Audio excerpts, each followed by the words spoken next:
ഒരു സാധാരണക്കാരനായ ഒരാള് വീട്ടിൽ ഇൻവെസ്റ്റ് ചെയ്യുന്നതിനേക്കാളും നല്ലത് വാടകയ്ക്ക് താമസിക്കുന്നതാണ്. ഒന്ന് പറയാം അതിനെ കുറിച്ച്. തീർച്ചയായിട്ടും. ഇപ്പോൾ ഒരു ഞാൻ കോട്ടയത്ത് താമസിക്കുന്ന എൻ്റെ തന്നെ എക്സാമ്പിൾ പറയാം.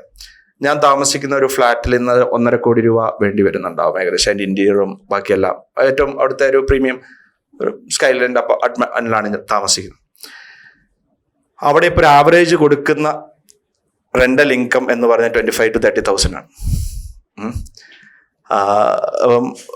ഒരാള് 50 ലക്ഷം രൂപയായിരിക്കും നോർമലി കയ്യിലുണ്ടാകുക ഇനീഷ്യൽ പേയ്മെന്റ്. 1 കോടി രൂപ ലോൺ ആയിരിക്കും മിക്കവാറും എടുക്കുന്നത്. അല്ലെങ്കിൽ ഒരു 80,000 രൂപ ലോൺ.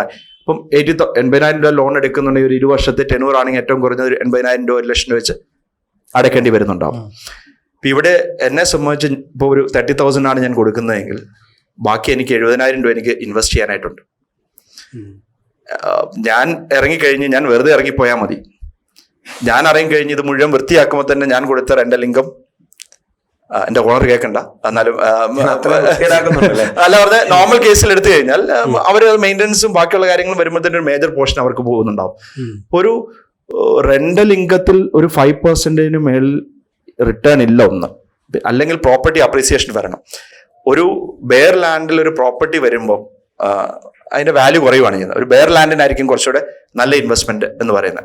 അപ്രീസിയേറ്റ് ചെയ്യുന്നത് ബെയർ ലാൻഡ് ആയിരിക്കും. ഇപ്പൊ ഒരു 15 വർഷം കഴിഞ്ഞ് അപ്പാർട്ട്മെന്റ് അല്ലെങ്കിൽ 20 വർഷം കഴിയുമ്പോൾ അപ്പാർട്ട്മെന്റിന്റെ വാല്യൂ കുറയുവാണ്.